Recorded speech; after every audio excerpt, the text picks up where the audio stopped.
Hi everyone, this is a Common Craft video on the imperialization of Hawaii by Maggie Yang, Sarah Kuo, and Anna Yang. So, let's get started. Before the imperialists came to Hawaii, it was an independent nation. Hawaii had a Polynesian culture that was mainly based around fishing and marine skills. Violence was common in their daily lives.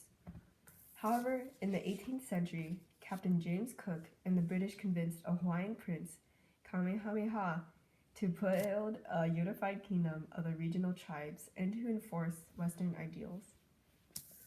In the 19th century, Americans began to take notice of Hawaii's plentiful resources. They came to Hawaii with hopes of gaining those resources due to its convenient location, while also spreading the new faith. The Americans wanted to block all European powers from Hawaii so they could have a sugar trade. After the Civil War, the U.S. and the sugar growers worked well together, and profits flew in. Since the sugar trade created economic dependence with the Hawaiian Islands, the U.S. created the Bayonet Constitution in 1887. They prevented any opposition from the Hawaiians by removing the king's power as well as the rights of the indigenous people and giving it to foreign landowners instead. The Constitution also created a unicameral legislature, replacing the king with foreign nobles. The creation of this Constitution really started the path towards America's power and the imperialization of Hawaii. Without its approval, the latter events may have not even been possible. Of course, the natives were already feeling unhappy. Moreover, in 1890, Congress decided on the McKinley Tariff that increased import rates on foreign sugar. The Hawaiian sugar planters, who were mostly white Americans, hated the tax because they were being taken advantage of. As a result, the island suffered through a depression. The sugar growers believed that if Hawaii agreed to be annexed by the U.S., that the tariff would be dismissed. However, the U.S. did not make this easy. The U.S.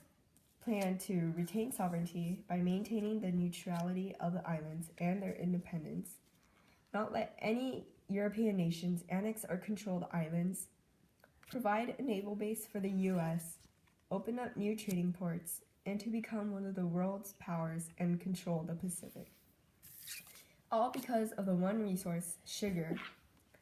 America gained control through the use of economic treaties.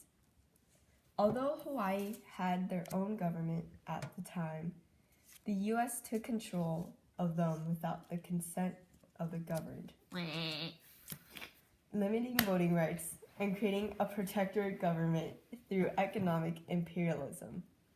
The Hawaiian legislatures were completely dominated by foreign people. The U.S. not only brought a new type of government, but disease as well, which resulted in a decrease of population.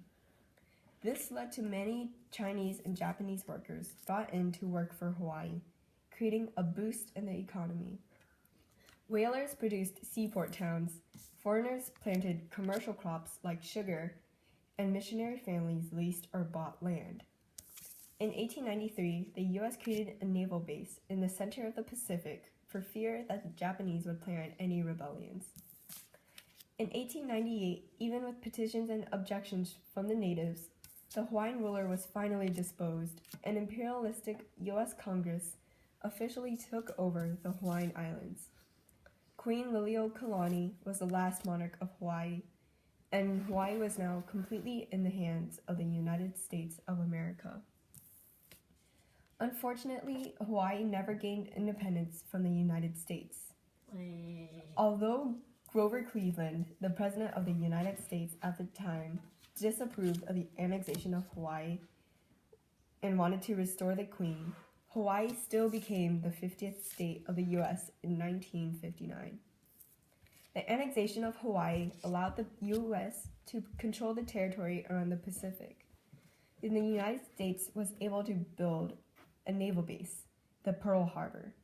Sugar became the most important crop of Hawaii's economy when they opened trade with the U.S. Hawaii was removed from a monarchy and was put under U.S. rule to this day. Due to the large masses of Chinese and Japanese workers brought into Hawaii in the 1800s, they still make a decent percentage of Hawaiian population. especially the whites. In the end, even with protests and defiance, the indigenous people were never given the independence they have persistently fought for. Thank you. Yay!